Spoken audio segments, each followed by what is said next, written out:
오늘 창세기 20장부터죠. 177페이지.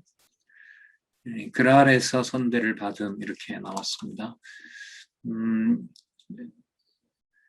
그랄 왕이죠. 그랄 왕 아비멜렉에게 이제 선대를 받는데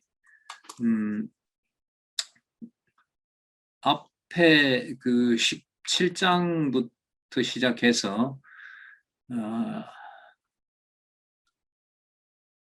20장까지 통치 언약을 보호하시는 내용이 나오거든요. 이제 성경이 늘 그렇지만 여호와께서 여호와의 언약을 여호와의 방법대로 여호와 살아계신 것을 증명하는 데 목적이 있다. 교수님, 전혀 여호와께서 과연 살아있나? 는 상황을 여호와께서 주관하시고요. 거기에서 어떤 인간이 노력으로 만들 수 없는 하나님의 존재 증명을 사람이 할 수 없는 상황에다가 두시고 하나님께서 점점 하나님의 언약이 믿어지도록 하시면서 그 이제 반복되는 과정에서 전혀 하나님이 관여하지 않은 것처럼 보이고 언약을 하나님께서 잊은 것처럼 보이지만 그게 바로 하나님께서 살아계신 증거로 믿어지게 하시는 거죠. 언약 자손에게. 이제 17장에서부터 20장까지 통치 언약 보호에서도 마찬가지로 드러나겠죠. 아브라함에게 마지막으로 해주시는 이 내용이기도 하기 때문에 아브라함을 통해서 하나님 하시는 일에 대해서 확증해 주시는 내용이 나옵니다. 그 내용의 그 확증이 지금 보시는 20장이에요. 자, 그럼 이 20장에 그랄 왕이 이제 속아서 사라를 취하게 될 뻔했고, 하지만 그랄 왕은 오히려 책망을 받고 아브라함은 자기 부인을 부정했지만은 사라를 부정하는 일이 벌어지지만 결국 복을 받고 나오게 되는, 그래서 그랄에서 여호와께서 선대를 받게 하신다. 자, 그럼 여기서 선대가 좋은 대접을 받게 한다라는 거잖아요. 좋은 대접이 그랄 왕에게 보호받은 게 선대의 목적입니까? 아니면 여호와의 이름을 이제 마지막 통치 언약에서 확증해 주시는 것이 목적일까요? 후자인 거죠. 후자라고 보시면 되는 거예요. 아주 민감한데요. 아주 미묘한 것 같지만 제가 볼 땐 차이가 엄청납니다. 이 엄청나다는 말을 할 수 있는 이유가 뭐냐 하면, 자, 근거가 창세기 2장 3절이에요. 이건 누가 보더라도 여러분들도 분명히 아시는 것처럼 아브라함에게 축복하는 것이 근거가 된다는 거잖아요. 너를 축복하는 자에게는 내가 복을 내리고 너를 저주하는 자에게는 내가 저주한다. 그러니까 그랄 왕이 이 축복하는 그것을 통해서 아브라함으로 인하여 그랄 왕이 이제 그 보호를 받잖아요. 그 태를 닫아 놔 버렸는데 그 태가 이제 열리면서 이제 자손이 번창하는 일이 아비멜렉 왕에게 일어난단 말이죠. 그리고 12장 3절 중간부터 보면 땅의 모든 족속이 너를 인하여 복을 얻을 것이라. 자, 요 내용도 우리가 확인할 수가 있고요. 아까 분명하다고 강조한 게 여기서 에베소서 1장 3절을 들고 있기 때문에 그래요. 그럼 우리가 그냥 얼핏 생각해서 그랄 왕에게 아브라함이 거짓말하지만 아브라함이 복을 받는 사건이 에베소서 1장 3절하고 직접 연관된다는 거 우리가 생각을 하기가 쉬워요? 어려워요? 상당히 어렵죠. 예. 그럼 이건 이제 다르게 말하면 저자의 분명한 의도가 여기에 담겨 있는 거죠. 그리고 성경 신학의 목적이 여호와 계시잖아요. 여호와의 존재 계시를 여호와가 하신다는 거란 말이죠. 자, 창세기 1장 3, 에베소서 1장 3절을 여기다가 탁 진짜 어떻게 보면 그냥 도장을 꽝 찍어 놓은 기분입니다. 여기 보시면 잘 하시는 말씀이죠. 찬송하리로다 하나님 곧 우리 주 예수 그리스도의 아버지께서 그리스도 안에서 하늘에 속한 모든 신령한 복으로 우리에게 복 주시되, 우리 복 이러면 3대 언약인 거죠. 그러면 이 본문이 여기밖에 안 나왔지만은 에베소서 1장 3절에는 여러분들과 제가 창세전에 그리스도 안에서 하나님 자녀로 선택받았다는 거잖아요. 그걸 이제 성취와 연관해서 보면 하나님께서 창세전에 그리스도 안에서 여러분들과 저를 낳으신 거죠.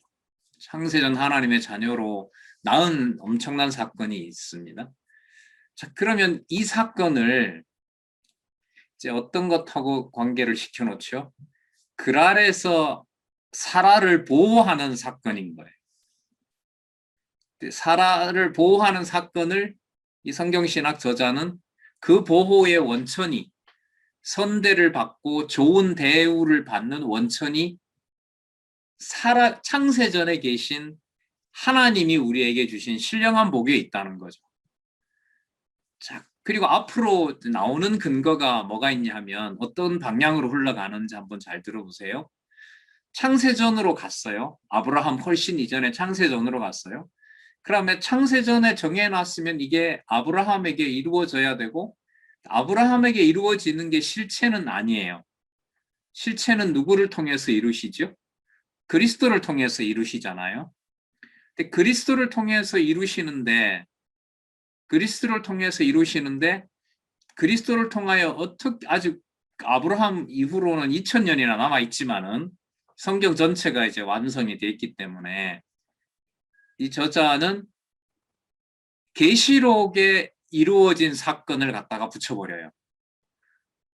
자, 아브라함이 그랄에서 이삭을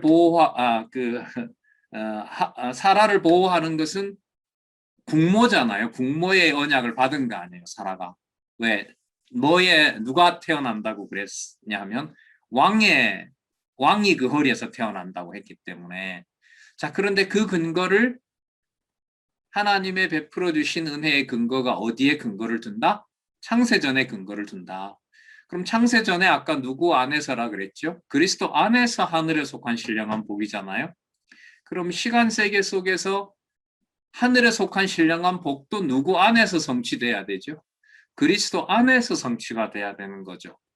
어디에서 성취되냐 하면 그리스도가 다시 오시고 최후 심판하신 후에 이루어진단 말이에요.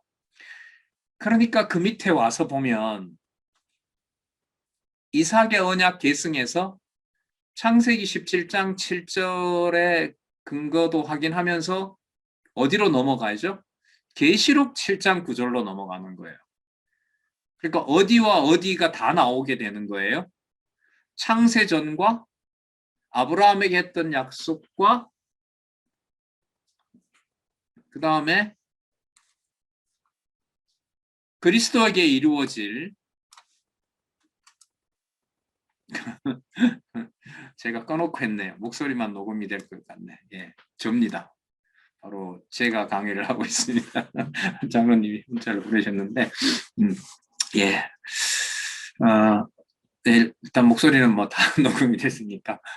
자, 창세전 근거를 잡도록 안내하고, 그랄왕이 선대받은 그랄왕에게 그 축복을 받고 다시 나오는 것이 창세전의 근거를 가지고 있고, 이삭에게 언약이 계승되는 것은 계시록 7장 9절에서 이루어질 내용으로 이게 연결이 되는 거예요.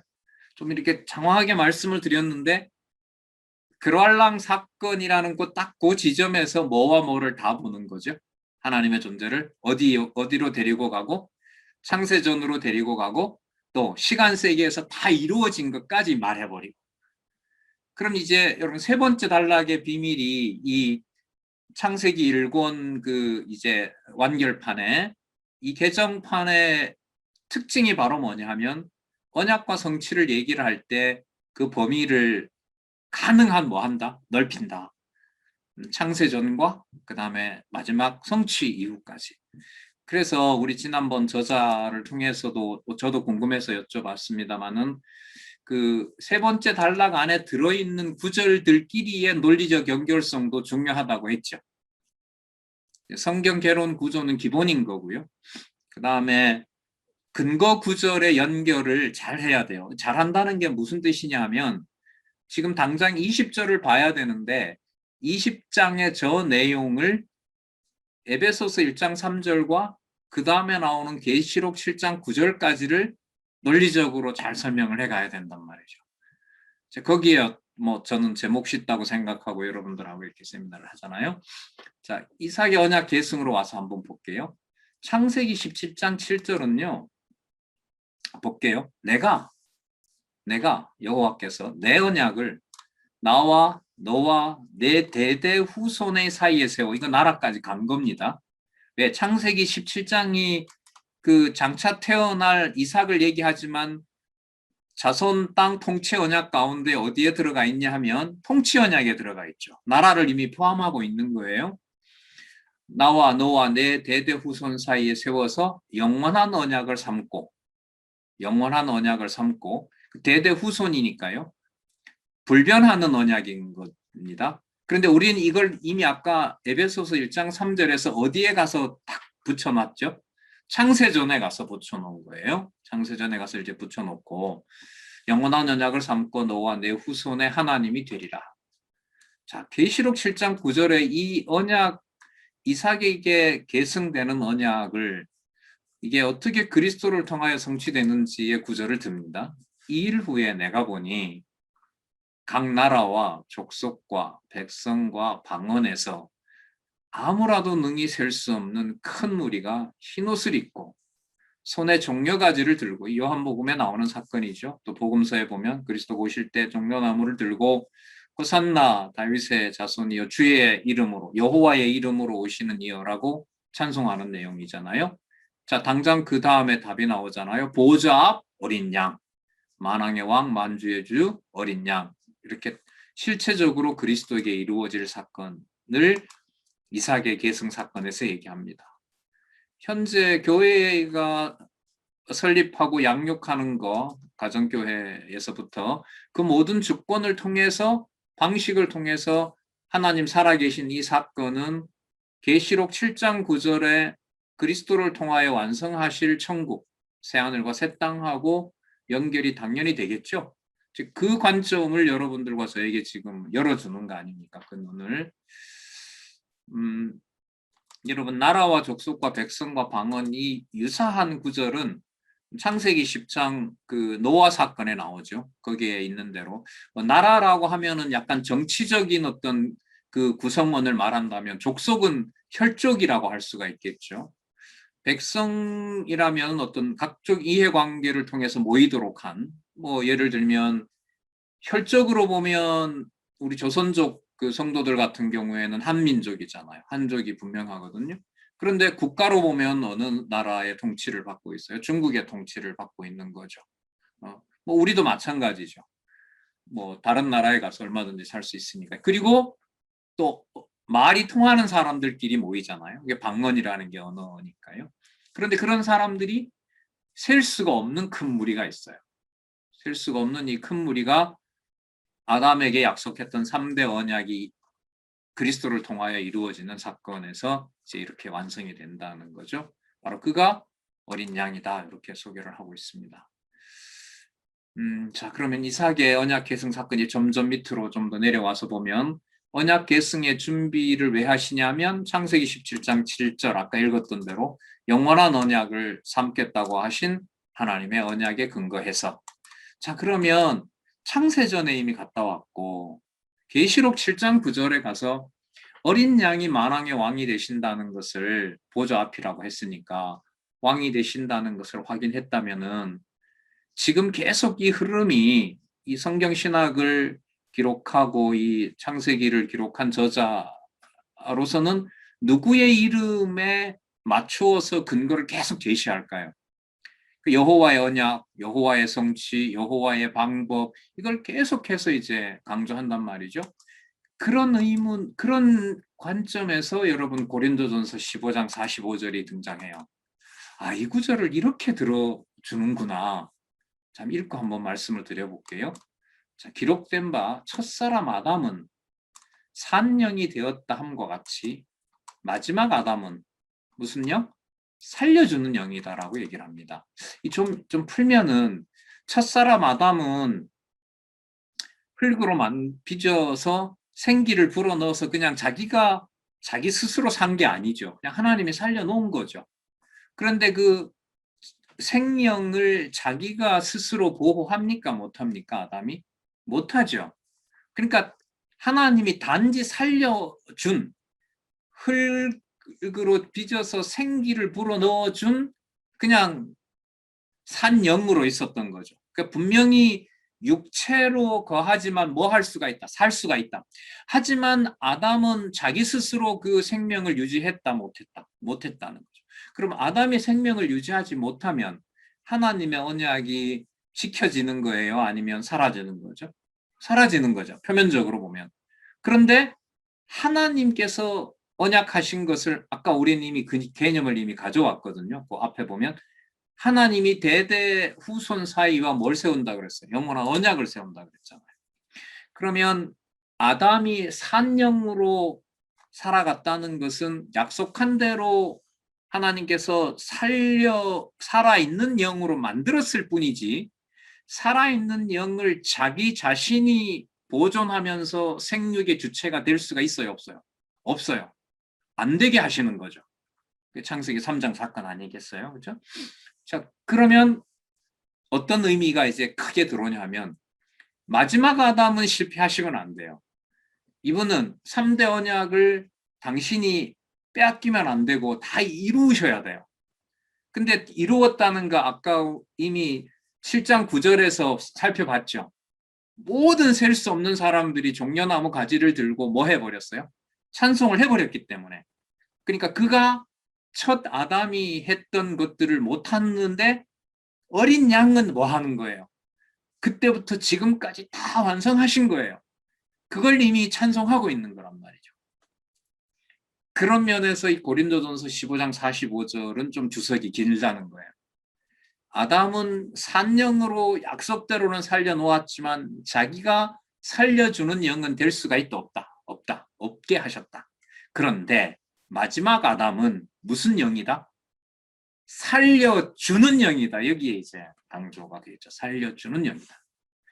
성령께서 살려주시는 것 역사를 이미 그리스도를 통하여 이렇게 살려주는 영으로 소개를 합니다. 그러면 지금까지 근거로 보면 앞으로 나오는 근거도 예상이 돼요. 성경신학에서 어떤 근거 구절을 뽑는다는 것은 성경을 여기 찾고 관련된 걸 저쪽에서 찾고 창세기에서 찾고 계시록에서 찾고 자 찾는 게 익숙해져서 이제 머릿속에 많이 생각이 나요. 구절들이. 그럼 창세기도 생각이 나고 마태복음도 생각이 나고 요한계시록이 생각이 날 때 그 생각나는 구절들이 누구 방법으로 해간다는 것에 초점을 맞추어서 구절이 들어올까요? 여호와께서 여호와의 방법으로 하신다는 것에 초점을 맞추어서 그 구절들이 생각이 나요. 이건 아까 어떤 선생님 오전에 얘기했는데 성경 본문의 바탕이 안 될 때는 다 공허한 소리가 된다는 거예요. 이 선생님 말은. 그래서 좀 성경 본문을 얼마나 보고 싶어요. 진짜 제가 그렇거든요. 자꾸 보고 싶어요. 보고 싶고 다시 확인하고 싶고 이걸 지금 여기처럼 강론집에서는 어떻게 큰 그림을 그려주고 있지? 그리고 우리가 지난 7월 달에 이제 저자 모시고 했던 대로 그 뽑아놓은 구절들이 전부 여호와 계시 관점에서 전부 이렇게 강조하고 있는 구문이기 때문에 그 구문들의 연결은 어떻게 되지? 자, 연결이 됐어요. 근거들이 창세기 17장 7절이므로 고린도전서 15장 45절입니다. 그다음 21장으로 내려오면 창세기 15장 15절이므로 갈라디아 4장 28절에서부터 31절과 연관이 됩니다. 실체적으로 그리스도가 이루었습니다. 라고 했다 하더라도 21장에 기록되어 있는 내용들을 따라가면서 여호와를 주어로 확인하는 일은 그 확인하는 일이 일어나지 않으면 이제까지 전까지 아쉬웠던 공부가 또 반복되는 거예요. 읽지 않는 일이 일어나게 된다는 게 우리한테는 지금 가장 아쉬운 일이라고 보셔도 돼요. 그래서 자꾸 그 시간을 확보하고 그 방법을 자꾸 찾아가고 이제 그런다고 봅니다. 자, 출생한 이삭 보호하는 거 한번 볼게요. 근거가 창세기 15장 5절입니다. 왜 출생한 이삭을 그 이스마엘로부터 보호해야 되느냐? 하나님께서 아브라함을 바깥으로 데리고 가서 하늘에 우러러 목별을 셀 수 있나 보라. 또 그에게 이르시되 내 자손이 이와 같으리라. 지금 하나밖에 안 태어났는데 이삭이 만약에 잘못되게 되면 목별 셀 수 없는 뭐 요즘 천문학자들은 셀 수 있다고 합니다만 무서운 얘기죠. 하나님 우리 기관으로 볼 수 있는 걸 셀 수 있다고 그렇게 말하는 건데 웃기는 얘기죠. 자, 어쨌든 목별을 셀 수 있나 보라. 내 자손을 이와 같이 많게 해주시겠다. 이게 아까 계시록에서 이루어졌죠. 거다한 무리. 자, 그런데 좀 설명을 좀 해야 될 부분이 나오네요. 이제 갈라디아 4장 28절에서부터 31절. 갈라디아 4장 21절에서부터 48절 볼게요. 자, 설명을 한번 보도록 하겠습니다. 이는 출생한 이삭을 보호하는 사건요. 이는 마지막 아담에 의해 거듭난 택한 백성을 보호하실 것에 대한 예표로서의 모형과 그림자다. 마지막 아담에 의해 거듭난 택한 백성. 거듭난 택한 백성이 이삭을 이스마엘로부터 보호하는 것하고 관계가 돼요. 근데 여기에 대한 신학적인 해석이 가미된 구절이 어디냐 하면 예표로서 모형과 그림자로 그냥 이렇게 막연한 게 아니라 실제로 신약 성경에서 이 부분을 주석을 하거든요. 그게 갈라디아 4장 28절에서부터 31절입니다. 자, 여기 보시면 형제들아 너희는 이삭과 같이 약속의 자녀다. 여러분 약속의 자녀의 무게는 약속대로 꼭 태어난다? 아니면 하나님 여호와의 살아계심을 증명한다. 후자에 있는 거예요. 무게 중심이 아주 중요합니다. 자, 그러나 그때의 육체를 따라 난 자가 성령을 따라 난 자를 핍박한 것 같이 이제도 그러하도다.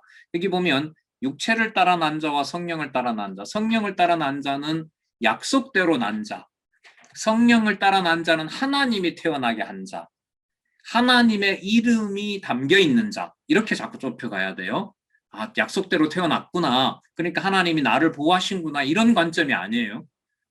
성경 그렇게 연결이 안 돼요. 그리고 성경이 연결이 안 된다는 말도 되지만 지금 저자가 소개해주는 근거 구절이 설명이 이어지질 않아요. 그러면 사람에게 어떤 주체에 빠져버리면은 자 30절 그러나 성경이 무엇을 말하느냐 계집종과 그 아들을 내어 쫓으라 계집종의 아들이 자유하는 여자의 아들로 더불어 유업을 얻지 못하니라. 그 자유를 여호와께서 주시는 거죠. 언약 자손이 하나님이 함께 하신다는 것을 무엇은 개념으로 설명합니까? 자유라는 개념으로 설명을 해요. 나의 자유는 어디에 있는 거냐 하면 여호와의 이름이 내 모든 상황을 뛰어넘어서 기억나도록 하시느냐의 자유의 개념이 있는 겁니다. 그러니까 여호와의 이름에 철저히 묶이는 거죠. 그걸 성경은 자유라고 한다고 보시면 될 것 같고요. 31절 그런즉 형제들아 우리가 계집종의 자녀가 아니요 종의 자녀가 아니라 율법의 종의 자녀가 아니라 자유하는 여자의 자녀니라. 그리스도 안에서 선택받고 진리가 너희를 자유케 하리라고 하셨으니까요. 그 여자의 자녀라. 자, 그다음 이제 보면 종자가 종의 자녀가 이삭을 희롱하게 되고 이삭과 언약해서 쫓아내지만 그 하갈의 자녀도 이스마엘도 보호한다는 내용이 이제 거기 나오죠. 자, 여러분 22장과 23장은 이삭에게 언약 계승을 하나님께서 아브라함에게 오직 하나님의 이름만 남기도록 하면서 보여주는 사건입니다. 자, 먼저 근거 구절 볼게요. 17장 7절 아까 살펴봤죠? 영원한 언약을 삼는다고 하셨고요. 자, 고린도전서 15장 45절요. 예, 살려주는 영 아까 살펴봤고요. 그 다음 22장 내용은 이삭을 바치라고 하시는데 하나님께서 뭘 준비해 놓았냐 하면 수양을 준비를 해 놓은 거죠. 아브라함의 마지막 테스트, 히브리서를 좀 인용하면 75세부터 25년이 100살이고 한 15살 또 본다면 한 40년 인생에서 아브라함에게 하나님이 남겨준 건 많이 있을까요? 딱 하나밖에 없을까요? 하나밖에 없어요. 무슨 이름? 여호와라는 이름밖에 없어요. 그 여호와라는 이름이 무엇을 뛰어넘도록 믿어지게 하시냐 하면 생명의 문제를 뛰어넘는 걸로 지금 깨닫게 하시는 거란 말이죠. 아까 17장 7절에 무슨 언약과 연관이 되죠? 그러면 영원한 언약과 연관이 되는 거죠. 영원한 언약과. 자, 그래서 반드시 그 언약을 계승할 것을 맹세해 주신다는 내용이 22장으로 끝이 납니다. 그래서 히브리서에 나와 있는 대로 보면은 로마서에 나오나요? 죽여 있지만 내가 죽이더라도 하나님이 다시 뭐 한다? 살려내신다. 그게 아브라함에게 믿음으로 의가 되도록 하시는 것을 하나님이 그렇게 하신다는 거예요. 이때도 아주 미묘한데요. 무게중심이 아브라함에게 그렇게 강한 믿음을 줬구나라고 하면 무게가 아브라함에게 와요. 우리에게 와요. 근데 성경은 여기에서 이걸 떨쳐내 버려야 돼요. 떨쳐내 버리고 뭐 어떤 인간적인 어떤 기쁨과 만족이나 이런 것들을 빼버리고 성경은 여기서 확 돌아서게 해요. 누구 이름으로? 여호와의 이름으로 들어오게 해요. 그걸 지금 보시는 이 강론집 일권 개정판은 거기에 더 철저한 거예요. 그래서 창세전으로 가게 되고 우리가 손댈 수 없는 창세전으로 가게 되고 그리고 우리의 능력으로 되는 것이 아닌 최후의 그리스도의 능력으로 된다는 사실을 계시록에 가서 확인해 주고 있고 그 구조를 지금 이 강론집에서는 이 세 번째 단락에서 구성하고 있습니다. 자, 사라가 죽어서 장사된다는 말은 언약대로 다 이루어졌다는 거고요. 그 다음 23장에 로마서 6장 6절이 나오네요. 자, 이거 한번 보시겠어요? 자, 23장. 자, 이는 마지막 아담 메시아에 의해 신부인 성도의 옛사람이 죽을 것에 대한 예표로서의 모형과 그림자다. 우리가 알거니와 우리 옛사람이 예수와 함께 십자가에 못 박힌 것은 죄의 몸이 멸하여 다시는 우리가 죄에게 종로로 타지 아니하려 함이다.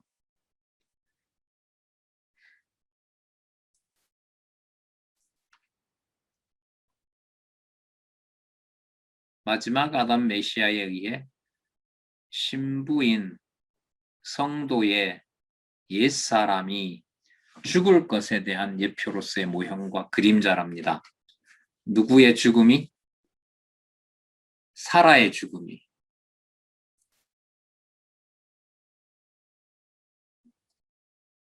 이해되세요? 와 소리가 나오세요? 안 나오세요? 설명이 좀 필요하죠. 설명이 좀 필요해요. 이제 하나씩 이럴 때 이게 본문 내용에 충실해야 돼요. 제가 볼 때 이런 부분이. 그러니까 이제 로마서 6장 6절도 설명을 선명하게 해야 되고 사라가 죽는 것도 실체하고 연관도 시켜야 됩니다. 자, 여기 보시면 성도 옛사람이 죽을 것에 대한 예표로서 모형과 그림자라고 얘기를 하는데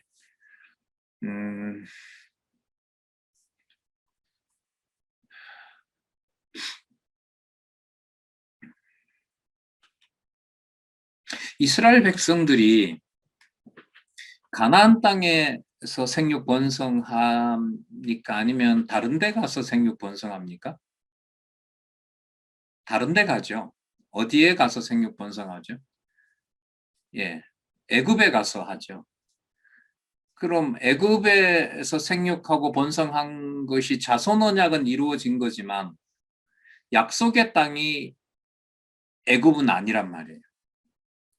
그러면 애굽에 있었던 애굽에서 생활하던 그 애굽의 습성들을 벗어나야 그래서 가나안 땅으로 가서 살 수 있는 백성의 자격이 되도록 누가 그 거룩하게 만들어 가시냐면 하나님이 거룩하게 만들어 가시잖아요. 그게 여러분 아시는 대로 이제 민수기인데 그 전에 이 사라 사건은 제가 봤을 때는 그런 의미인 것 같아요. 사라의 이 무덤은 애굽으로 내려갈 때 무덤을 파가지고 애굽에 가져갑니까? 그 자리에 둡니까? 그대로 두지요. 왜 그대로 두지요? 애굽에서 종살이 하다가 반드시 사라가 묻혀 있는 이 땅으로 뭐 하니까? 돌아오니까. 그럼 돌아온다는 말은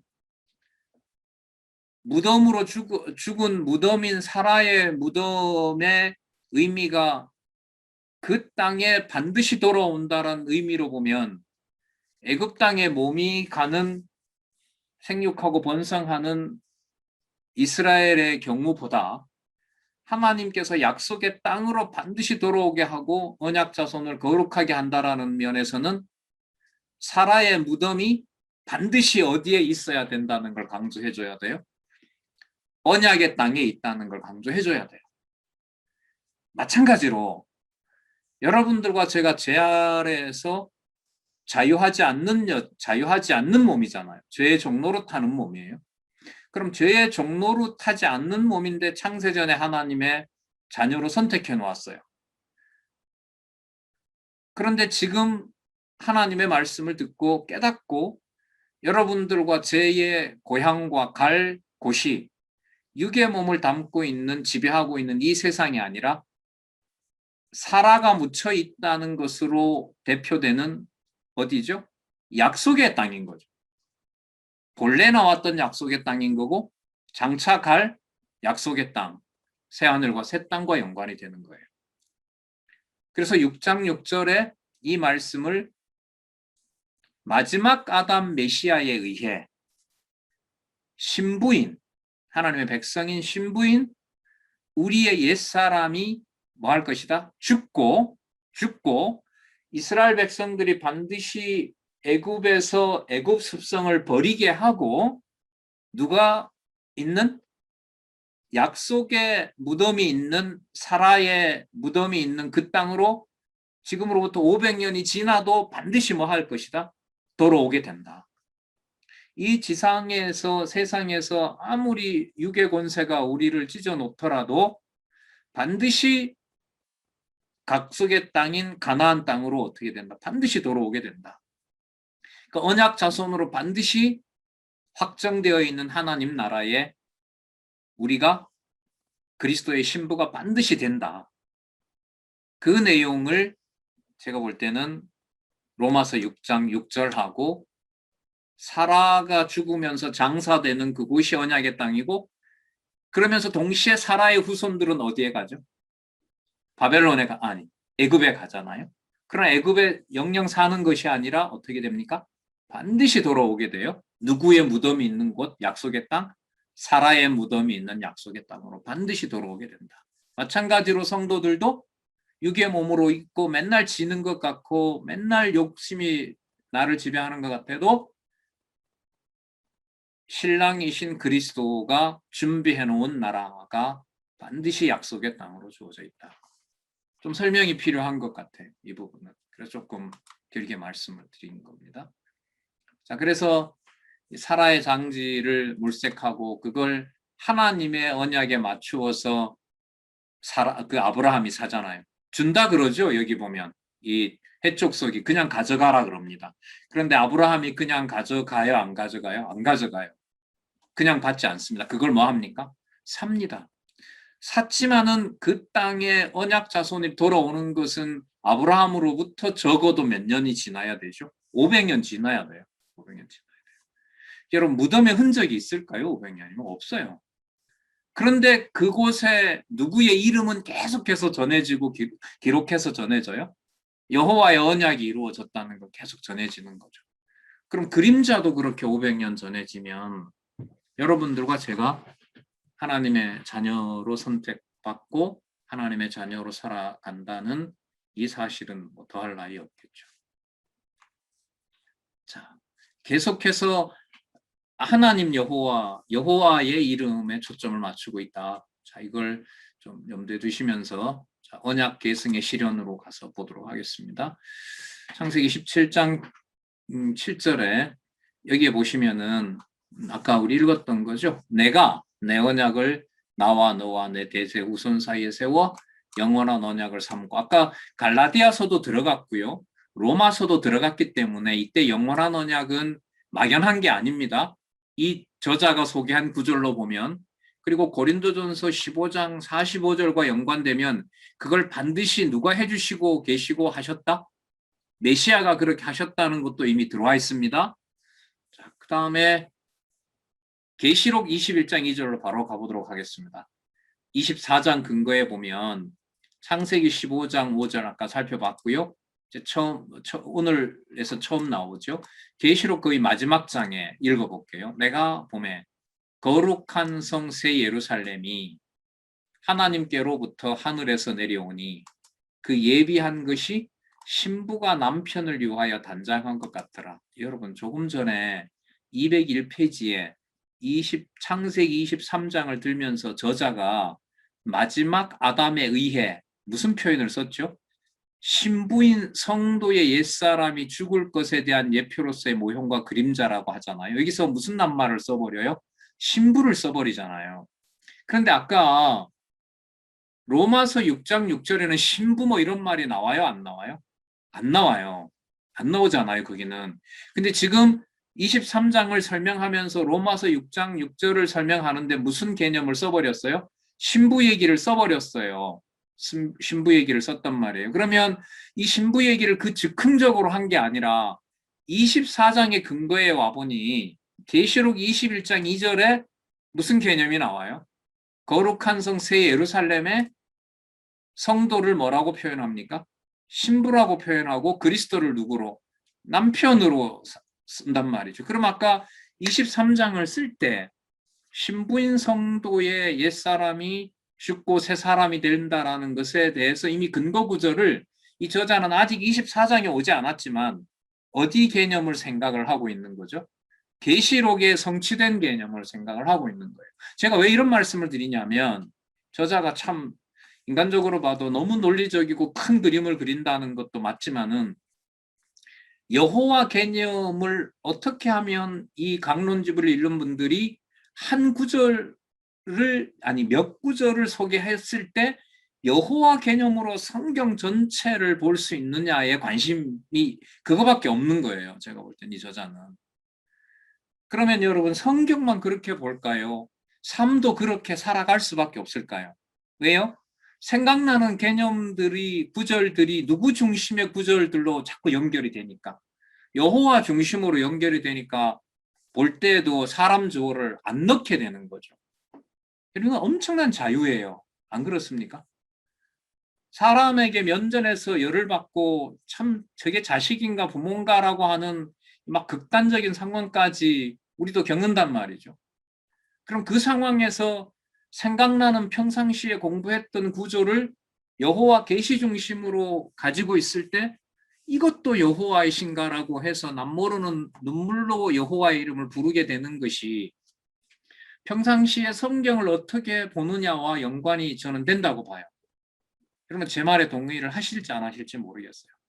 이런 절박함 속에서 저는 이 성경 그 강론집의 안내를 받고 있다고 생각을 합니다. 그리고 감사한 거고요.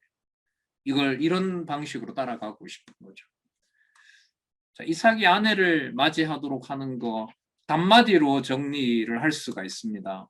아브라함이 며느리 구하려 보냈을 때 아브라함이 종에게 주저주저 하는데 아브라함이 주저주저 하지 않죠. 준비해 놓으면 데리고 오고 준비 안 해 놓으면 거기 사람 없으면 와라 그냥. 이미 누구 사건을 지났죠? 이삭을 죽였다가도 살린다라는 언약하신 여호와께서 성취하신다는 걸 깨달았기 때문에 이 종을 보낼 때 보면 아브라함은 너무너무 확고해요. 그럼 그 분위기를 어디에 가서 읽어낼 수 있죠? 본문에 가서 읽을 수가 있어요. 누구 중심으로 계속 이어나가는 거예요? 여호와 중심으로 본문을 읽어갈 수 있는 거예요.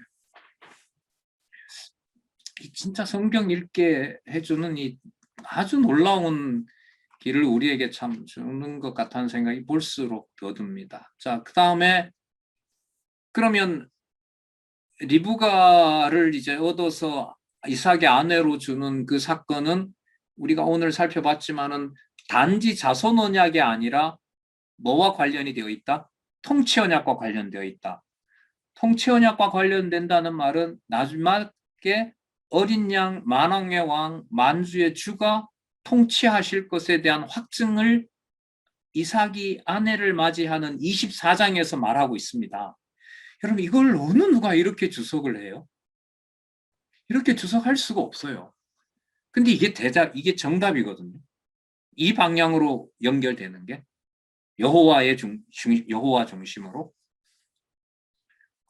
그래서라는 개념 접속사를 써서 그래서 조상의 자손이 번성함이라는 거에 보면 계시록 몇 절이 나오냐 하면 계시록 7장 9절이 나와요. 아까도 나왔지만은 그런 의미에서 한번 읽어보도록 할게요. 이 일 후에 내가 보니 각 나라와 족속과 백성과 방언에서 아무라도 능히 셀 수 없는 큰 무리가 흰 옷을 입고 종려가지를 들고 보좌 어린 양 앞에 서 있다 이렇게 나오는데 여기 보시면 여러분 능히 셀 수 없는 큰 무리도 얘기해 볼까요?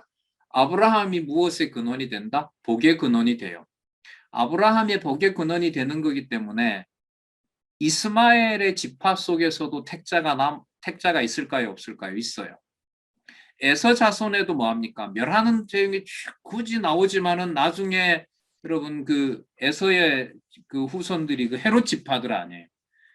그 헤롯의 여러분 뭐가 있습니까? 식솔이나 헤롯의 그 왕실에 있는 사람들 중에 바울이 실제로 거론하는 이름이 나오잖아요. 로마서에 가면. 그 헤롯 가문에도 있는 거예요.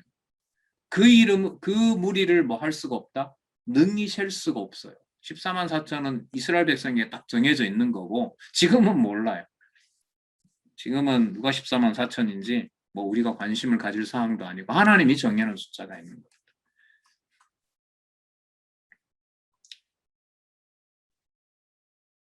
그 근거 구절은 여러분 위에서 내려왔다가 내려온 구절을 확인하고 다시 위로 올라가면 그 구절이 더 풍성해지면서 넓인 누구 개념을 중심으로 여호와 개념을 중심으로 성경 전체로 자꾸 펼쳐지는 거죠. 한번 펼치고 또 한 번 펼쳐놓고 또 한 번 펼치고 이것 들어와서 펼치고 연결되면서 또 펼쳐지고 계속 이렇게 되는 구조를 소개한다고 보시면 돼요. 자, 26장 이삭이 언약을 계승하는 부분 한번 볼게요. 여러분 지금까지 이삭 살려준 거, 이삭을 바치라고 했지만 이삭 살려준 거, 그 다음에 사라가 죽어서 약속의 땅에 묻힌 거, 그리고 이 백성은 반드시 사라의 무덤을 지나서 애굽에 가서 종살이 하면서 다시 돌아오게 되는 거, 그 다음에 이삭의 아내 리브가를 얻게 하는 사건의 처음부터 마지막 사건, 전부 여호와 이름으로 확정이 됐잖아요. 그죠? 여호와 이름으로 확정이 됐는데 그러면 이삭의 아내는 보호되는 게 당연하겠죠. 이삭의 아내가 중요해서가 아니라 누구의 이름을 더 분명하게 열조에게 연결을 알려줘야 되니까 여호와의 이름을. 그 맥락에서 여러분 26장에 그랄 왕에게 가서 거짓말을 아버지처럼 했음에도 불구하고 그랄 왕에게 보호를 받고 그 다음에 다시 아내를 리브가를 다시 돌려받고 약속의 땅에 거주하는 일이 26장 내용이라고 보시면 돼요. 그럼 이것도 보면 리브가를 얻어준 거나 리브가를 보호하는 것으로 여호와의 언약을 지켜가도록 또 보호하도록 하시는 그 능력이 여호와께 있음을 보여주는 사건일 수밖에 없는 겁니다. 한 사건보다가 두 사건에서 사건을 연결하면 재미가 있겠지만은 그게 성경 기록 목적이 아니에요. 그 흥미는 어디에 있는 거냐 하면 어떻게 여호와를 그 다음 사건에서 보여주지? 이만큼 보여줘도 충분할 것 같은데?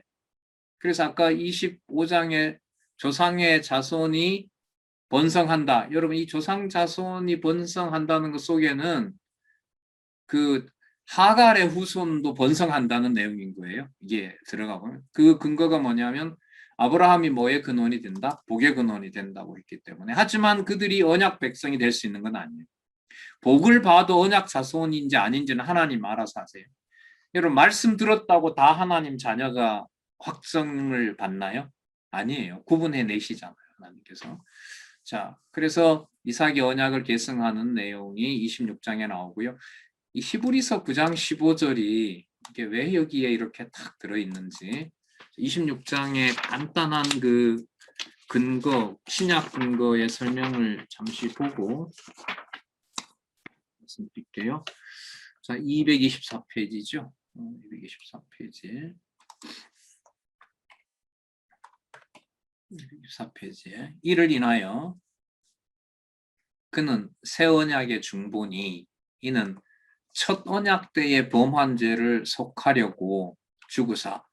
그러니까 첫 언약 때의 범한 죄는 아담이 산령이었지만 자신이 하나님이 주신 그 언약을 에덴 동산을 자기 능력으로 보존을 못한단 말이죠.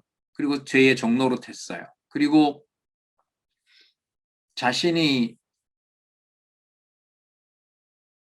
하나님이 좋아하는 언약 자손으로 자신이 행세를 할 수 없는 상황이 됐어요. 하지만 마지막 아담은 죄의 권세에서 죽으시면 안 돼요.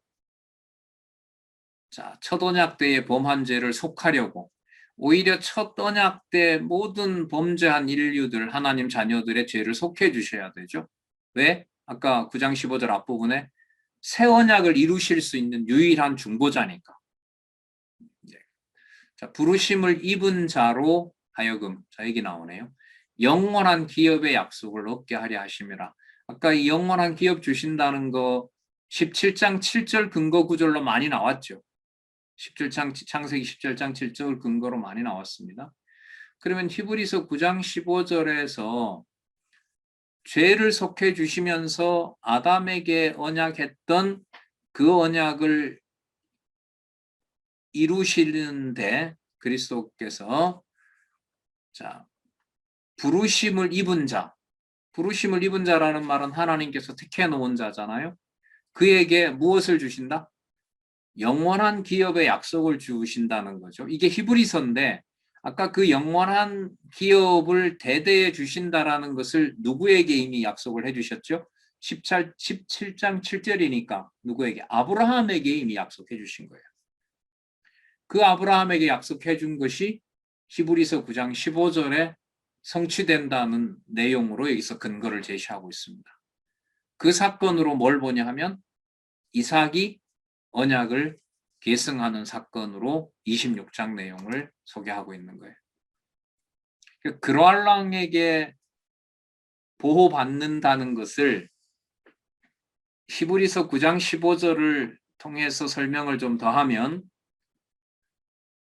아담은 언약을 받았지만 그 받은 언약을 자신이 통치 언약을 수행을 못하게 되잖아요.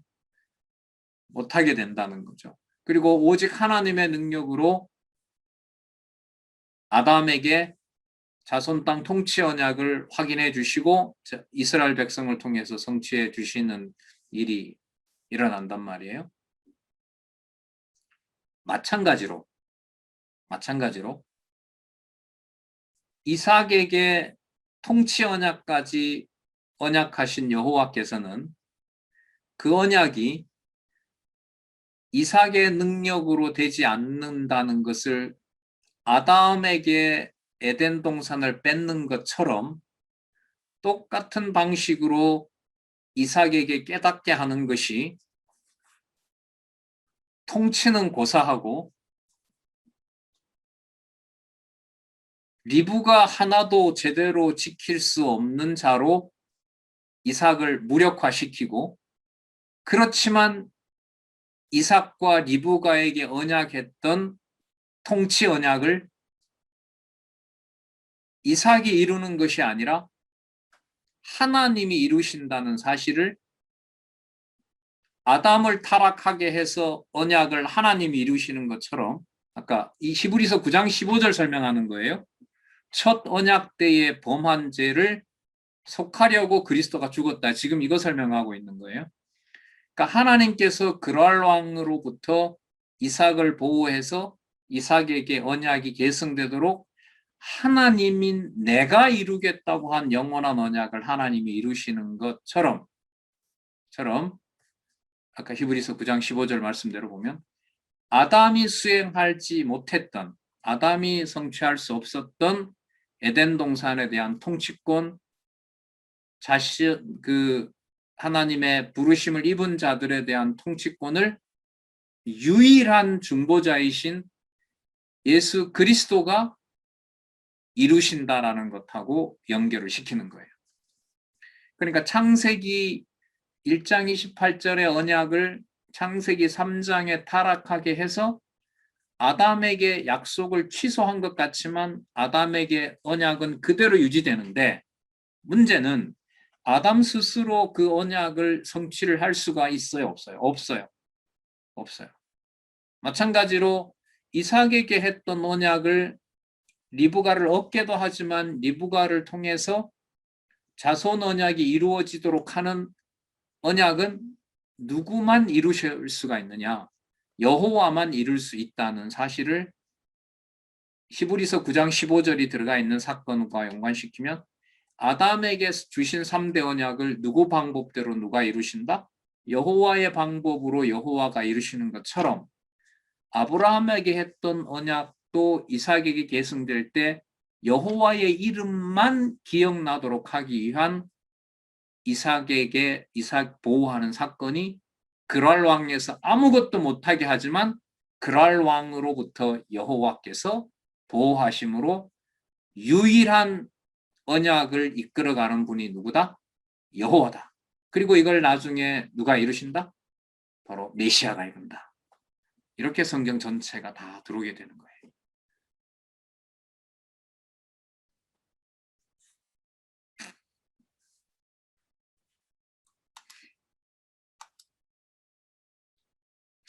그러면 아브라함과 이삭 사건이 그랬다면은 야곱에게 계승된 언약도 그 본문을 읽어 나갈 때 아까 근거 구절까지 이미 들었기 때문에 누구라는 이름에 맞추어서 소개를 하는 데다 초점을 맞출까요? 이 책은 여호와 이름에다가 맞추어서 소개를 하는 거예요. 그래서 오전에도 이제 우리 선배들한테 물었지만, 이래 되든 저래 되든 어느 경우에 가든 어떤 상황이 되든 간에 그 상황에서 여호와 이름만 생각나면 진짜 좋으시냐고 제가 여쭤봤거든요. 화면상에서 나와서 그런지 몰라도 다 100% 그렇다라고 얘기를 하시더라고요. 여호와께서 그 믿음을 주신다라는 생각이었고, 또 구체적으로는 그런 방식으로 성경을 보는 것과 그게 삶에서 여호와가 그렇게 가신다라는 것이 점점 분리되지 않고 그게 말씀을 더 보게 되고 그런 데 저 초점을 맞춘다, 이렇게도 말씀을 하시더라고요. 네, 그러면 우리 27장에서부터 36장까지 야곱의 언약 계승 부분은 우리 잠시 쉬셨다가요.